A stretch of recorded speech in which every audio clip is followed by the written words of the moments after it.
நான் எல்லாம் காரணமா தானே சொல்றேன். நீங்க இன்னைக்கு போயிட்டு நாளைக்கு வாங்க. கோயில் காரியம் கொடுக்க வேண்டிய நன்கொடையை கொடுத்துட்டீங்கன்னா அதை காட்டி நான் மற்ற இடத்துலயும் கலெக்ஷன் பண்ணிடுவேன். நீங்க சொல்றதெல்லாம் எனக்கு புரியுது. அதான் சொல்றேன்ல, நீங்க நாளைக்கு வாங்க, கண்டிப்பா செஞ்சிருவோம்.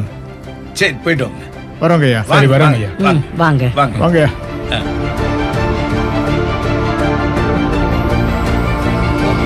மாமா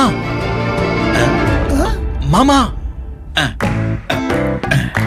இருங்க இருங்க அங்கே இருங்க.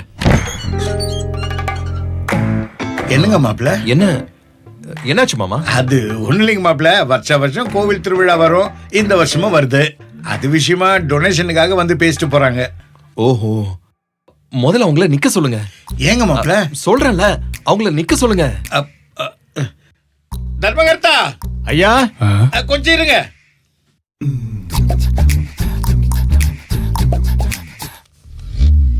என்னடி? இந்தாங்க மாமா, இந்த வருஷம் உங்க சார்பா நான் கோவிலுக்கு நன்கொடை கொடுக்கறேன். இத அவங்க கிட்ட கொடுத்துருங்க. என்னங்க இது? இவர் போய் மாப்பிள்ள நீங்க வச்சுக்கோங்க மாப்பிள்ள. எதுக்குங்க மாப்பிள்ள இதெல்லாம்? பரவாயில்ல மாமா, கோவில் காரியம், நாம ஒண்ணுக்குள்ள ஒண்ணு ஆயிட்டோம். இத கூட நான் உங்களுக்காக செய்யக்கூடாதா? நீங்க வாங்கிக்கோங்க. அப்பா வேணும்பா. இங்க பாருங்க மாமா, நானும் உங்க குடும்பத்துல ஒருத்தன் அப்படின்னு நீங்க மனசார நினைச்சீங்கன்னா இது தயங்காம வாங்கிக்கோங்க. மாமா, அவங்க போயிட போறாங்க, முதல்ல அவங்க கிட்ட போய் கொடுங்க. மாப்பிள்ள சரி, நீங்க இவ்வளவு தூரம் ஆசைப்படுறீங்க, பெரிய மனசோட பெரிய வார்த்தையெல்லாம் சொல்றீங்க. நீங்க மனசு வருத்தப்படக்கூடாதுங்கிறதுக்காக நான் வாங்கிக்கிறேன் மாப்பிள்ள. கொடுங்க. ஏண்டி, ஆட்டோக்காரன் பிரசவத்துக்கு தான் இலவசம்னு ஆட்டோல எழுதி போடுவான். இவன் என்ன கோயிலுக்கு சும்மா அள்ளி கொடுக்கறான்? என்ன சும்மா இருக்கலவே.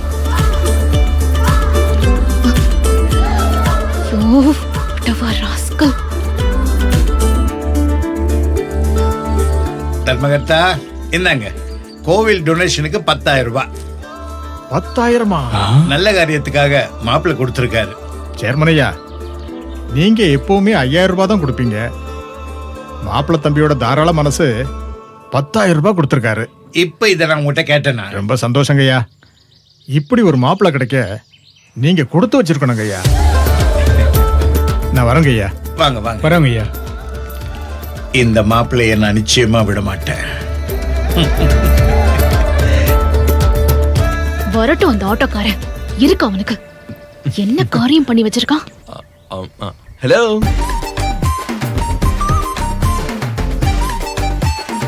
என்னாச்சு? என்ன என்ன காரியம் பண்ணி வச்சிருக்க? உன்னை அப்படியே கடிச்சு சாப்பிடணும் போல இருக்கு. ஏன் கெட்டப்ப பார்த்தா அவ்வளவு ஆசையாவா இருக்கு? தப்பா சொல்லிட்டேன். உன்னை அப்படியே கடிச்சு துப்பணும் போல ஆத்திரமா வருது. ஏன் ஏன் முந்திரி கொட்ட. கோவில் டொனேஷன் எங்க அப்பாவுக்கும் தர்மகத்தாவுக்கும் நடுவுல இருக்கிற பிரச்சனை. உன்னை யாரையா 10,000 ரூபாய் டொனேஷன் கொடுக்க சொன்னா? கோவில் காரியம்னு சொன்னதும் உணர்ச்சி வசப்பட்டுட்டேன். கொடுத்த காசுக்கு மேல நீ ஓவர் ஆக்ட் பண்ற. நீ நடிச்சு கொட்டுற லட்சணத்துக்கு உனக்கு சம்பளமே நான் 2,000 ரூபாய் கூட கொடுக்க போறது இல்ல. இதுல உன் லட்சணத்துக்கு நீ 10,000 ரூபாய் கோவிலுக்கு வேற டொனேஷன் பண்ற. அப்படியே அம்மாவுக்கு அப்பாவுக்கு பாட்டிக்கு பட்டு புடவை பட்டு வெட்டி இதெல்லாம் வேற. யோ, நீ நடிக்கிற ஆர்வ கோளாறுல ஆட்டோவை வித்து கித்து தொலைச்சிட்டியா? உன்கிட்ட ஏதியா இவ்ளோ பணம்? ஏய் ப்ளீஸ், கூல் கூல். உணர்ச்சி வசப்பட்டு ஏன் இப்படி கத்துற? ஓ அப்பா அம்மாவுக்கு கேட்ற போது உன்னை நான் எச்சரிக்கை பண்றேன். நீ ரொம்ப ஓவரா போயிட்டு இருக்க. நீ செய்யறதெல்லாம் நம்ம பிளான்லயே இல்ல. நீ பண்ற செலவெல்லாம் என் பட்ஜெட்லயே இல்லையா? சரி சரி, நான் உன்னை பொண்ணு பாக்குற மாதிரி நடிக்க தானே வர சொன்னேன். ஆனா நீ நிஜமாவே பொண்ணு பாக்குற பிளான்லயே வந்துட்டியா? ஐயோ, அப்படியெல்லாம் இல்ல. உன் ஃப்ரெண்டோட அம்மா அப்பா நம்புற மாதிரி நீ தானே நடிக்க சொன்ன. ஆனா நீ பண்றது ஓவர் ஆக்டிங். ஆட்டோக்கு டியூ கட்டவே உன்கிட்ட காசு இல்ல. நீ கோயிலுக்கு டொனேஷன் கொடுக்கறியா? ஒருத்தனுக்கு எந்திரிச்சு நிக்கவே முடியலையா?